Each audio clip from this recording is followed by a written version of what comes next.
Hey everybody, this is Keith here of Euphoria Pictures. Welcome back to my channel. Right, so as promised, I am back to showcase my second collector's edition that I picked up for Back to the Future Part 2. So, for the few that haven't seen it already, last week I put out a video showcasing the original movie, the one that started it all. And if you like what you see here in terms of this release, I would encourage you to go over and check out that video. As a matter of fact, I will leave a link in the description below. And it goes without saying, I will be back once again, one more time, to showcase the third movie. I actually thought it was coming with this one, but for some strange reason, both were actually shipped separately, which I don't quite understand. And I actually managed to get this yesterday, and I think the third one is coming either today or tomorrow. But like I said, I will be back to give you a good look at that release. And yes, I'll be taking you around this one in a minute or two. Happy to do so. Now, on that last video that I put out last week, I didn't really talk about Back to the Future. And the reason why I don't is because we know what Back to the Future is all about. I think it's universally loved. I really do. I think it is. But I don't use the word perfect that often when it comes to movies. But for me, Back to the Future is the perfect movie. I love every single aspect of it. And even though Part 2 doesn't quite hit the heights of the original, I have to tell you, this might be one of the greatest sequels I have ever seen. It's definitely up there, no question about it. And I think it's the reason being, and the reason why it's so easy to love Part 2, is because the original movie is featured so much throughout that movie.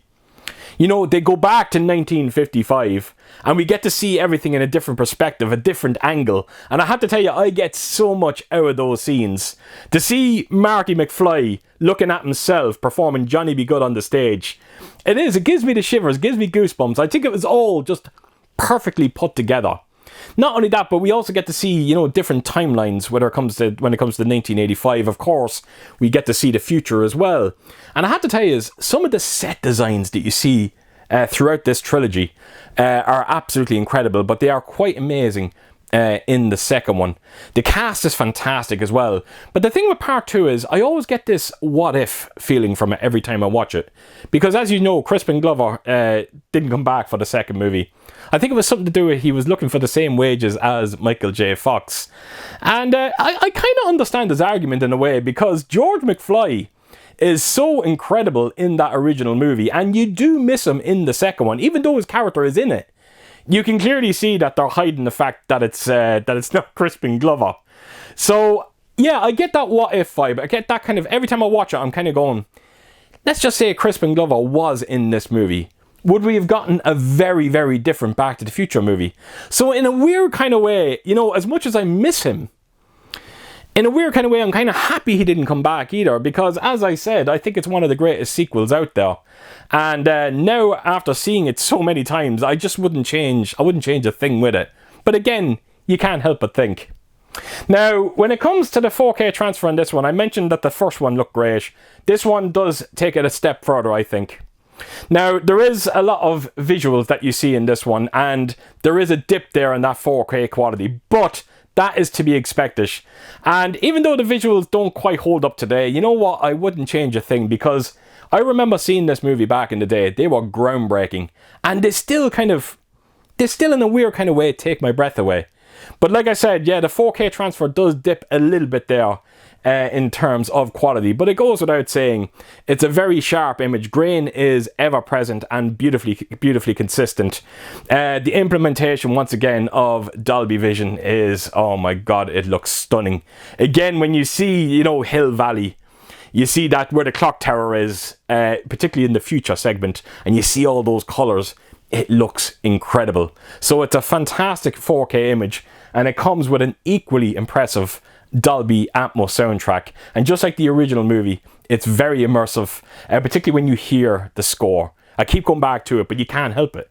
When you hear that iconic Back to the Future theme, it just sounds so incredible with Dolby Atmos behind it. It's a fantastic soundtrack and an equally amazing 4K transfer. And if you haven't checked them out on 4K, trust me, you need to add them to your collection. Right, so I am done talking. I'm going to take you around this release, and I hope you enjoy it. Right, so here we go, Back to the Future Part 2. So like I said in my previous video, one of the main reasons to why I wanted to pick all three of these up is to get this classic artwork in collector edition form. I'm a massive fan of this artwork, and it just meant so much to me. And I have to tell you, it looks beautiful on this box. It really does. So the only thing you need to concern yourself by in terms of spot glossing is the title of the movie there. And again, I hope you can make it out. I'm sure when I bend the light against it, there you go, you can see it there now. Now, in terms of the artwork, when you compare it to the previous release, there's not much of a difference. The big difference is, of course, is Doc Brown is featured in this one. And the car itself is very different. As you can see, it's hovering in this one, where in the first one, naturally, it's on the ground and there's a lot of flames coming out of it. But for the most part, it is very, very similar. Of course, the clock tower in the background as well. So, like I said, big fan of that artwork. So what I'll do is I will take us to the top of the box. And once again, you got the title of the movie. There is nothing going on in terms of the bottom. And this is the spine of the box set. And when I get around to doing the third video, I will put all three of them together. And if the first two are anything to go by, I'm sure they're going to match up perfectly. Anyway, on to the back artwork we go. And as you can see, you've got a couple of chips. And when I take you in close, you'll see Biff Tannen's face on one of the chips. So I have to tell you, I do like the simplicity of the artwork on this edition and the last one. The last one had a Gibson guitar. Like I said, they showed the chips in this one. The only thing they kind of missed out on is just adding a bit of spot glossing to those chips. It just would have made them stand out a little bit more. And I'm almost certain I said the same thing on the last video as well. Anyway, that is the back of the box. So here is the contents that we're going to be looking at. Right, so I will start with, of course, the envelope like I always do. And as you can see, just like the last release, it says do not open until 2015. You'll see Cafe 80s there up in the top left corner. So I like what they're doing here in terms of these envelopes. Nothing going on in terms of the backs of them. Right, inside we have all our goodies. Right, so the first thing we have is it's a dollar bill, and as you can see, you've got Biff on the middle of the dollar bill. But then when you turn it around, it's a $20 bill, but once again, Biff is featured in the middle of it. So yes, you got a $1 note and a $20 note. So there you have it. Up next, this is a nice feature to have in this set. I was very happy to see it. But if you've seen the movie, you know that Jaws 19 features in it. And to include the poster, I thought was quite brilliant. Now, I can't get it in frame, folks. Apologies for that. But you should be able to get an idea of what this is all about. As you can see, it's directed by Max Spielberg. This time it's really, really personal. So yeah, I love that this poster was in here. And I've never actually had this before. So yeah, like I said, very happy to see it in there. So yes, it's a single-sided poster. There's nothing on the other side of it. Of course, they couldn't help themselves and throw in the sports almanac. And the artwork is almost perfect to what you see in the movie. Of course, the book is a lot smaller. And it's not near as detailed as what you sort of see in the movie. But what I'll do is I'll open it up. And as you can see, it's just giving you all the results throughout the years. And then you'll also notice the receipt is up there as well in the top left corner. Now, speaking of that receipt, you actually get it in this set as well, which is this one right here. And it actually has this lovely, lovely soft touch finish to it. So yes, it's nice to see them go that extra step in terms of including the receipt and of course the price of the almanac.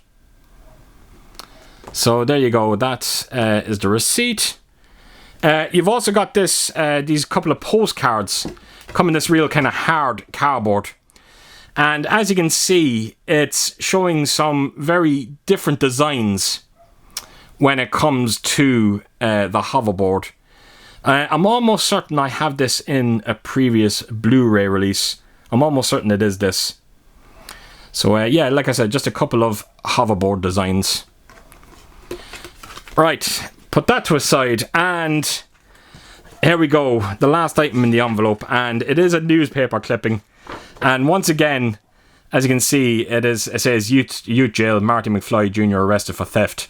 So this is the reason why they come to the future, to stop this from happening. So the thing is, if you've seen the movie, they do stop it. And this newspaper changes, and what happens is it changes to this. So there you have it. So yes, another newspaper article. You see them, I think it was heavily featured in the first edition that I showed off, and they've kind of continued it with this one. So yes, again, I hope you get an idea of what's going on here in terms of this article. So there you have it. That is everything when it comes to what's inside the envelope.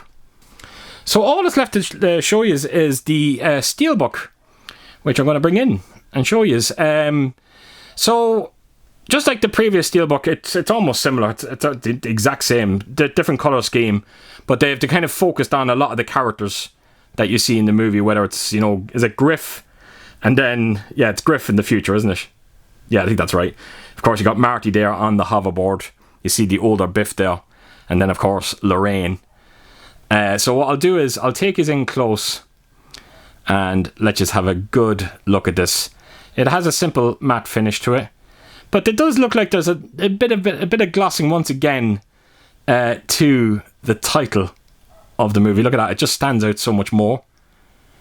So yeah, like I said in the previous video, not the best Steelbooks you're ever likely to see, but I have to tell you they are considerably better than what we got before in terms of those 3 Steelbooks that form one picture. Don't get me wrong, the picture looks great when it's together, but when they're separate Steelbooks, they're absolutely horrible to look at.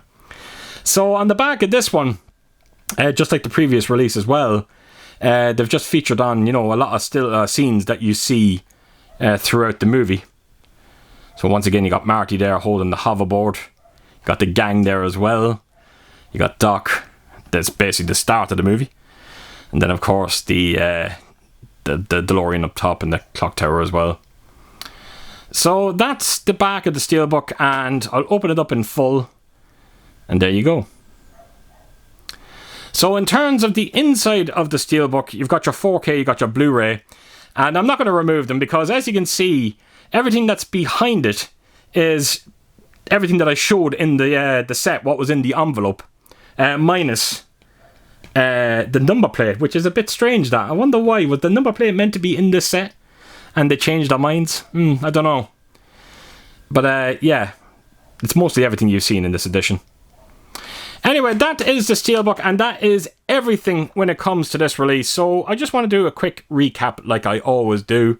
So of course you got that Steelbook, you got your newspaper clipping there, you got the hoverboard as well, of course you got the receipt for the almanac itself, the poster for Jaws, of course you got the dollar bill and the $20 bill.